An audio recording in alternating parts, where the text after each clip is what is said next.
কিভাবে কি করলা? ওদিকে তো তাকাইছি আর আপনি সাইডের লেখা ব্রেক করছেন হালকা, তখন আমি আর আপনার খেয়াল করি লাগছে পিছনে? পিছনে লাগে না, আমার হাতে লাগছে। আর কই লাগছে? আর কিছু লাগে না, মানে আমি ডাইরেক্ট আমি ধরে রাখছি না, হ্যান্ডেলটা আমার হাতে লাগছে। ব্যথা পাইছো? বুঝলাম না কেন আমার সাথে আজকে এত খারাপ ঘটনা ঘটতেছে। অলরেডি দুইটা ঘটনার সম্মুখীন হয়ে গেলাম। আপনার জিনিস পড়ে গেছে, আপনি গাড়ি ভালো করে সাইড করেন। এই লোকে তো পড়ে নেই তো আরেকটু হইলে ভাগ্যিস এই লোকের হাত ব্রেক করলে ঠিকই স্লিপ করতো, আমিও লোকে মরতাম।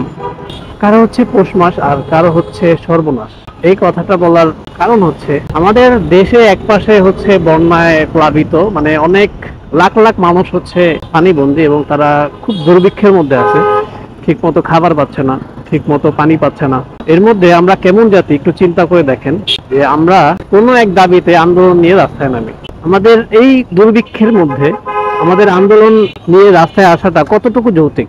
এদিকে হচ্ছে আনসারদের আন্দোলন, আরেক আন্দোলন হয়েছে আমাদের এই যে সামনে যে দেখতে পাচ্ছেন অটো রিক্সা, প্যাডেল চালিত রিক্সা যারা আছে তারা আন্দোলন করছে যেন ব্যাটারি চালিত রিক্সা মেইন রোডে না।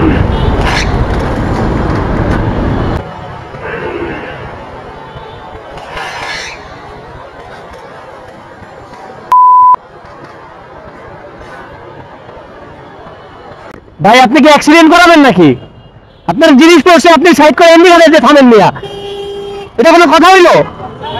আপনি সাইড এসেছেন, আপনি এমনি গাড়ি দিয়ে সাইড হন। আপনার গাড়ি আরেকজনের তলে বসে, ওই লোকেও তো মরতো। মেয়ে ফাইজলামি করেন রাস্তাঘাটে, গাড়ি চালাইতে পারে না কিছু না।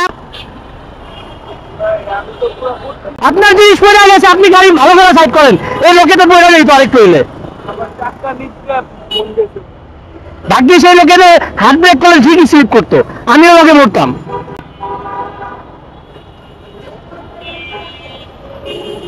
2000 years later. আসলে এখন যে ঘটনাটা ঘটলো, ঘটনাটা আমি বিস্তারিত বলতেছি যে কেন ওনার উপরে আমি এত হাইপার হয়ে গেছি। হাইপার হওয়ার কারণ হচ্ছে আমি যাচ্ছি, আমার বাম পাশে হচ্ছে একটা পালসার, আমার পেছনে সিএনজি প্লাস হচ্ছে বাস, আর আমার সামনে ছিল এক ব্লেড বাইকটা। তো কাজীপাড়া স্টেশনে ঢোকার আগ মুহূর্তে ঠিক ওনার বাম পকেট থেকে ওনার অ্যান্ড্রয়েড ফোনটা পড়ে যায়। পড়ে যাওয়ার সাথে সাথেই পালসার যে গাড়িটা ছিল ওই গাড়ির সামনের চাকার নিচে পড়ে। তো ভাগ্যবশত যেই ড্রাইভারটা ছিল, মানে যে রাইডারটা ছিল, উনি আসলে হয়তো এক্সপার্ট, কারণ উনি চাকাটা ফোনের উপর দিয়ে উঠায় দিছে। যদি উনি ফোনের উপর দিয়ে উঠায় না দিয়ে যদি ওইখানে ব্রেক ধরতো তাহলে নিশ্চয়ই একটা দুর্ঘটনার শিকার হইতো।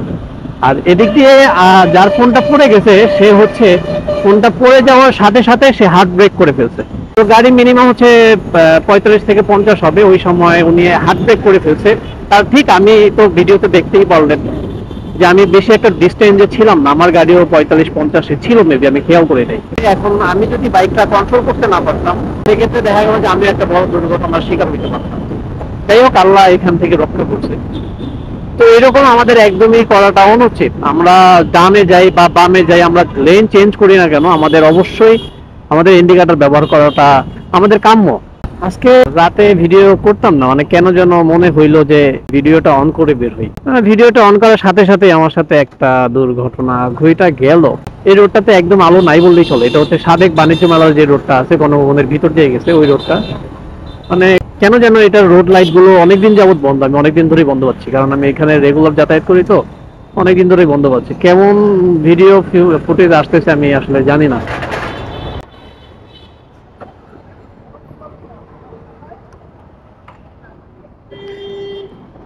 কি করলে ভাই তুমি এটা? হ্যাঁ, লাগছে আমার হাতে। না, তুমি তুমি কি করলা? তুমি কিভাবে কি করলা? ওদিকে তো তাকাইছি আর আপনি সাইডের লেখা ব্রেক করছেন হালকা, তখন আমি আর আপনার খেয়াল করি লাগছে পিছনে? পিছনে লাগে না, আমার হাতে লাগছে। আর কই লাগছে? আর কিছু লাগে না, মানে আমি ডাইরেক্ট আমি ধরে রাখছি না, হ্যান্ডেলটা আমার হাতে লাগছে। ব্যথা পাইছো? সাইডে চাপো।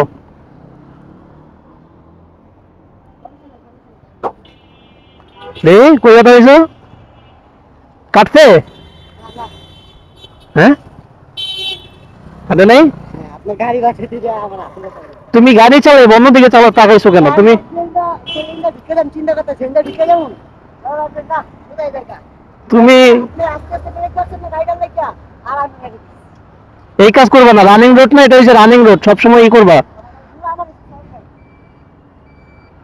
যাক, কিছু হয় নাই।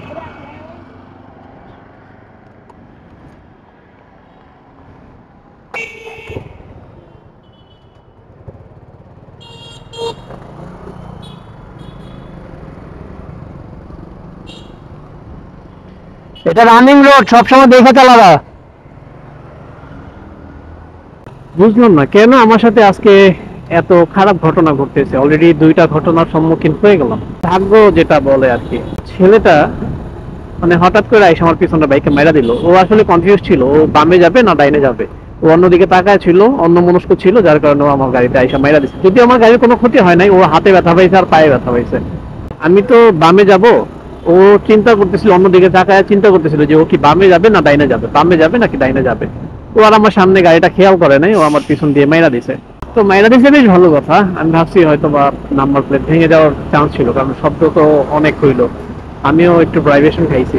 যাক, আল্লাহ সবাইকে সুস্থ রাখুক, সবাইকে ভালো রাখুক, এই কামনাই করি। সবাই ভালো থাকবেন, সুস্থ থাকবেন, এবং অবশ্যই আমার জন্য দোয়া করবেন। আর হ্যাঁ, অবশ্যই আমার চ্যানেলটাকে সাবস্ক্রাইব করে দিবেন, লাইক কমেন্ট শেয়ার করবেন।